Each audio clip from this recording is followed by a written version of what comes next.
So really, I think it's the opposite of those deteriorating signs that we just talked about. So engaging in more healthy behaviors such as healthy eating, sleeping, exercise routines, making sure that you're following your daily routines, that you're staying connected with the people that are important to you in your life and your loved ones.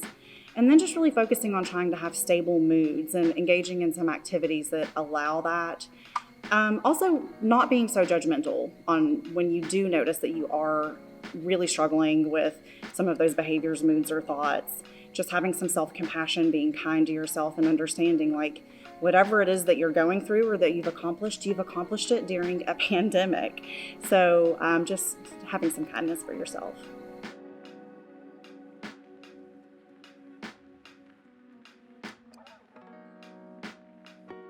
So there are many, many strategies that people can use, variety of things that you can engage in, but research really tells us that there's about 5 evidence-based practices that we can do to improve our mental health. And you've heard all of these things before. I'm going to repeat them again. Exercise. 30 minutes of exercise a day is huge for boosting your mental health. And it doesn't have to be rigorous exercise like running or lifting weights or swimming. It can just be simply taking a walk, climbing some stairs, doing yoga, even just progressive muscle relaxation, which is tensing up different muscle groups of your body and then relaxing them while you're practicing deep breathing. Doing that for maybe 3 10-minute segments throughout the day can really boost your mental health. Another one is gratitude. So a lot of people hear that and think that it's like a yoga mindfulness thing, and it really isn't. It's just a way of living and being grateful for what you have in your life. So one strategy would be to just maybe each day sit down and think about or write out a few things that you're grateful for that day. And it can be anything from the coffee that you drink in the morning that gives you a boost to the loved one that supported you through a hard time that day. It can also be gratitude for things that we tend to take for granted, like electricity and clean running water. So really just anything that you feel like you're grateful for in that day, having that reflection every day is really good for your mental health.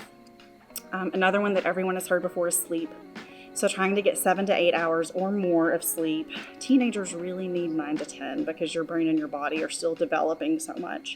So 7 to 10 hours of sleep is really, really good for mental health. And then also thinking about like your bedtime routine. Are you scrolling on your phone while you're laying in bed? Do you eat or exercise really late at night close to bedtime?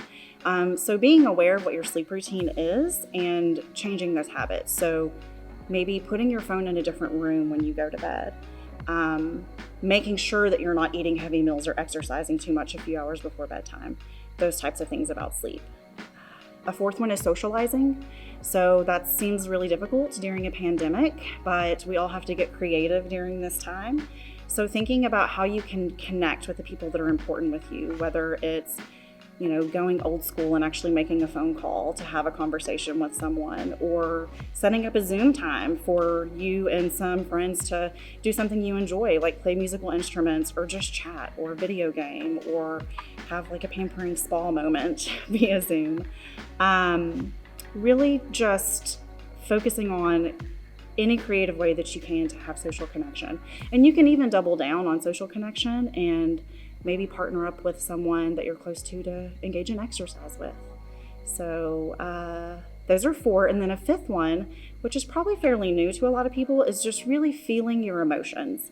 So most of us think that emotions are just something that come and go and that we are really like cognitive thinking beings. But honestly, our bodies are meant to react to emotions and to cycle emotions and to feel emotions from the moment we get up until the moment we go to bed. So thinking about how we can explore those emotions more deeply. And Tara Brock, who is a mindfulness teacher through the Calm app, she has come up with a really nice acronym that I like to share with people called RAIN. And it stands for recognize your emotion. So just when you have a strong emotion, feel it, and then accept that emotion. It's there. It's not going away immediately. Just kind of sit with it, explore how it's making you feel. Investigate your physiological response. So what is it making your body do? Is it making your heart race? Is it making your muscles tense? Is it making your fists ball up? What type of physiological response is that emotion causing for you? And it's for nurture.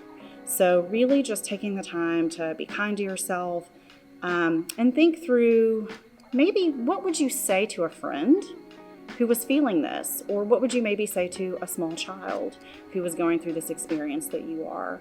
And think about how kind you would be to someone else that is having this emotion, and apply it to yourself. So Rain, recognize, accept, investigate, and nurture.